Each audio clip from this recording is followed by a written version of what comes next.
What is going on, guys? Coach Joe here to Lion's Den, bringing back a special guest for this video, Brad Arbic, who is an absolute unit when it comes to strength training and just knowledge in terms of powerlifting. So he's going to be talking about something that I found very interesting that has to do with Cailer Woolams and his previous world record deadlift, and also give you guys some tips on the deadlift. It'll make more sense as he starts talking about the video, but I think there's a lot of knowledge and some golden nuggets to be found in this video, so hopefully you guys enjoy it, and without further ado, let's get over to Brad.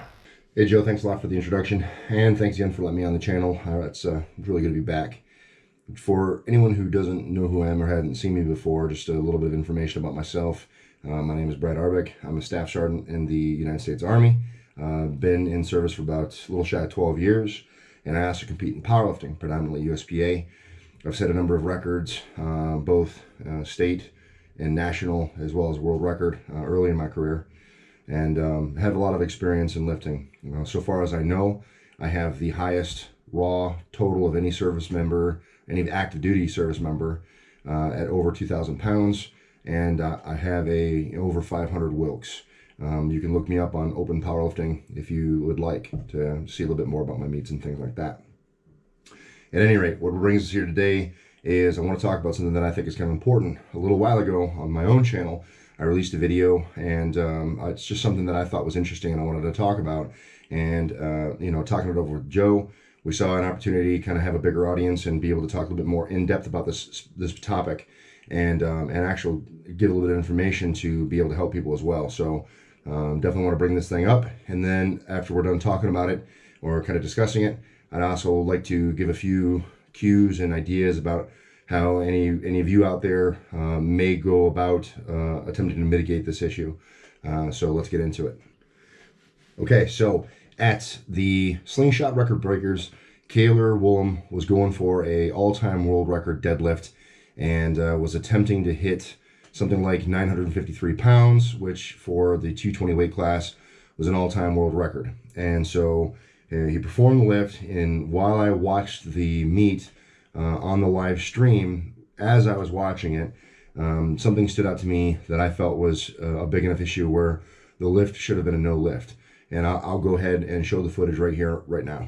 In the SPF, you're allowed to wear a hat. Yeah, it's okay. Here we go. Cailer's going for it.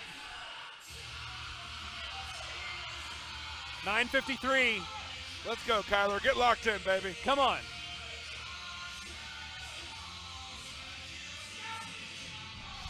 Here we go. Yep. Come on, stay with it. He doesn't give up on it yet. Oh, he's locked got out. it. Wow. That is a good lift to me. God. Let's see what they say. Wow. So as you can see, there was definitely downward movement in the attempt in the lift. It happened early on, but it still happened. Yep. Come on, stay with. Yep. Come on, stay with. Yep. Come on, stay with. And according to the rules, there is no downward movement allowed. So it was my personal belief that that this downward movement would have negated the success of the lift. There were a lot of people that agreed with me, which is great. They saw the same thing that I saw, but there also were a number of people that were disagreeing. Some of the disagreements had to do with the plates not leaving the floor.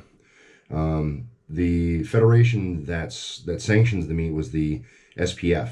In the SPF, there is no statement about the plates, the position of the plates, leaving the floor, not leaving the floor. It does say explicitly, any downward movement.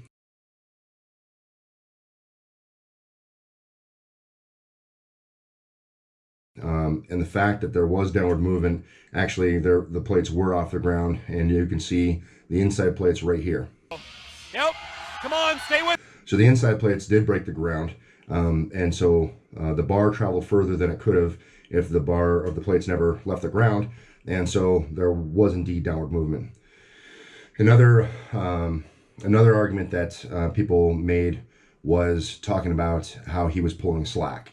Trying to pull slack out of the bar, and that's something that Joe's talked about. That's something a lot of other people have talked about, so I'm not going to rehash the concept of pulling slack, but I will show kind of a side-by-side, Cailer's pull versus a world-class lifter who is pulling slack. So first, here's Cailer's pull again. There we go. Yep. Come on, stay with it. He doesn't give up on it yet. Oh, he's locked got out. it. Wow. That is And now let's look at Steffi Cohen, one of the best lifters on the planet, pound for pound, and let's see how she pulls slack.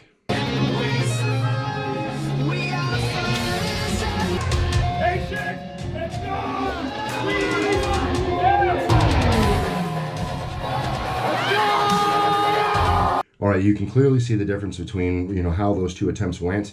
Both of them are sumo pullers. Both of them very successful in their own right. But you can see very clearly that Steffi was very methodic in pulling the slack out of the bar. It was a very clear movement, whereas Cailer just launched into the deadlift. So the idea or the statement that Cailer was pulling slack here doesn't really hold a lot of water, especially in comparison to another world-class lifter who was pulling slack out of the bar. Another argument that people threw out was, well, why does it matter? Which I suppose is a fair question. The downward movement doesn't help him and whatever else. But the fact that we're calling this an all-time world record means that it does matter, right? It matters to somebody. Otherwise, we wouldn't be touting this as an all-time world record. We wouldn't be keeping record of the lifts. We wouldn't be comparing them side by side to each other or one against another.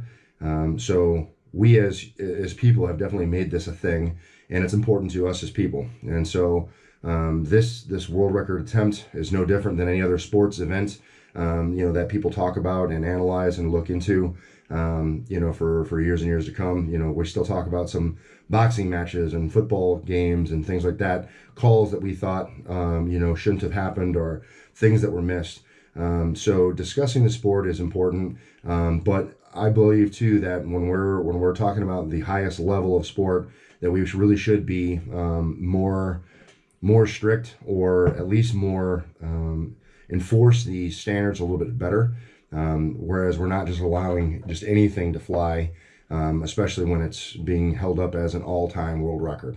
Okay, so moving into what I think is probably the most important part of the conversation is talking about how to avoid this bar whip. So just kind of a caveat for this is really only going to be kind of super important for those of you who are competitive powerlifters, those of you who deadlift predominantly on a deadlift bar, so a longer, thinner, more whippy bar. This would be things that you would run into. And also you need to understand too that the more weight that you're deadlifting, the more and more this is going to be a problem, because you have more and more mass on either side of that bar that you're beginning to move. And so this problem doesn't really manifest itself with really, really light weight. It begins to manifest itself the heavier and heavier you get. And I believe that the more heavy you go, the more and more this is a problem. Again, just because of how much mass you're beginning to move.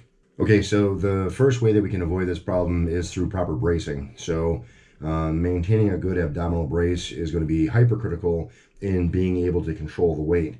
It would stand to logic that if you aren't properly braced and you experience that caving, that thoracic rounding, you're not able to administer as much force as possible against that bar, and so you're gonna fold over, and that's one of the first ways that you're gonna have downward movement, not necessarily just at the beginning, but anywhere through the lift. So proper abdominal bracing is really, really important. I know that there have been a number of videos that have discussed abdominal bracing, so it's not necessarily hypercritical to kind of go through it in this format, but making sure that you have braced and have pressurized your abdominal cavity to the best of your ability before you initiate the weight is going to be super important in helping you to avoid bar whip and or collapsing. All right, and the second way that you can avoid the bar whip on deadlift is to control the weight a little bit better. And so the way that we accomplish that is going into the deadlift very smooth. So a smooth kind of transition from the bar being static on the floor to picking it up and moving through the lockout. I recorded some video of me deadlifting. What I got here is going to be 675. And so let's see it first in full motion.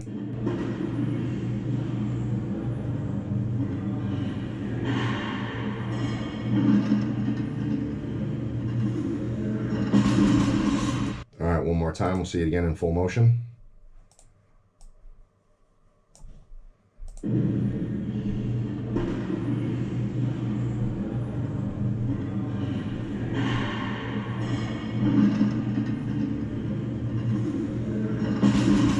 Okay, so now let's start to slow it down a little bit.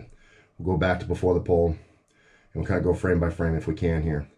And so you can see as I get set up, I'm, you know, getting my breath and getting ready to begin the pull. The thing that I want you to focus on is watch the plates. So you're going to watch the plates and you're going to watch the bar. So I begin to initiate the pull, and you can see that, you know, the bar moving up explosively. Watch the plates kick. So that kick, that initial kick that you see, you know, that applies a force to the bar, and that, you know, when you explode into the weights like that and make the plates kick the way that they do here, and you can see it there, how those plates kick real hard, you know, that's going to create a lot of that's going to create an impact on the bar. And so it creates almost like a rebounding effect on the bar, and makes that bar whip down with those plates, you know, kicking out the way that they do. And that really only happens as drastically as it does when you're lifting explosively. So if you were to lift smoother, you're not going to get as much plate kick, and therefore you're not going to get as much bar whip. So pulling smoothly with the plates is something that matters. All right, guys, that's it. That's the video. You know, we got to take a look at Cailer's pull, and, you know, got to kind of see what happened there and just discuss that as a point of performance. You know, knowing full well that nothing changes, you know, the record isn't being taken away or stripped or anything like that. It's just a point of conversation about how lifts are achieved within competition. And I think that anyone who cares a lot about the sport or is interested in the sport, you know, having these brought up as topics of conversation are valuable learning points for you guys, for anyone that is interested in competing competitively. And I think too that it also, in some measure, creates a format of conversation where, you know, more people talk. There is, you know, potentially judges and meet coordinators and people that are involved with the sport that are going to see these videos as well, and help to mitigate issues and errors in judging and things like that. So I think that just having a conversation about them is good. None of this is speaking poorly of the meet director, the judges, or Cailer. You know, Cailer is a phenomenal athlete, and will be pulling much more than the 953 here in the near future. But I do think it's important to kind of have as a topic of conversation, you know, looking at performances and being able to make judgments and assessments on them. More importantly, I feel like, you know, the conversation about how to avoid this bar whip could be something that's beneficial for, you know, any lifter that's out there, you know, looking to compete, you know, looking to be competitive. They can understand what, you know, bar whip is, how it happens, and how best to avoid it so that it doesn't sideline one of your attempts. Because just because one person gets away with, you know, saying, hey, having downward movement on their lift, doesn't mean you are when you have your, you know, PR or world record deadlift, right? So understanding how to mitigate that can definitely help you in the performance of your lifts in the future. If you guys have any questions, comments, or concerns, you know, obviously leave in the chat box. I'll be monitoring the chat as well and responding to people if you you know, have comments. And again, I just want to thank Joe for giving me the opportunity to come back on the channel, and appreciate you guys for hearing me out and hearing what I had to say. And just want to say thanks a lot. Really do appreciate it. On my channel, I always say, no matter what it is you think you can't do, get in the gym, train despite. You're either going to find an excuse or you're going to find a way. And I hope that you guys continue to find the way. See you in the next one. Thanks so much for coming back on the channel, Brad. I really appreciate it. And just like Brad had mentioned, whenever there's an extraordinary feat of strength, I think it's always best for us to analyze it and figure out what we can learn from it, whether it's good, the bad, or the ugly. There's always something that can be broken down and taken away to help us in our journey. So in this case, specifically, I had to do with bar whip and watching the effects of bar whip and how to help us in our training to make sure that doesn't become a problem in our training career. So whether you are competing in a federation that uses the deadlift bar, or you just like to train train with a deadlift bar, we talked about some things that you need to know about and can help further progress you in your training. But make sure you guys go and head over to Brad's channel, subscribe. He has a ton of valuable videos with knowledge and tips and tricks, and I'm going to kind of help him out as well with building that channel to just keep spreading his message and training despite. So thank you guys so much for tuning in. Head over to his channel, subscribe to him, and have an awesome Thanksgiving.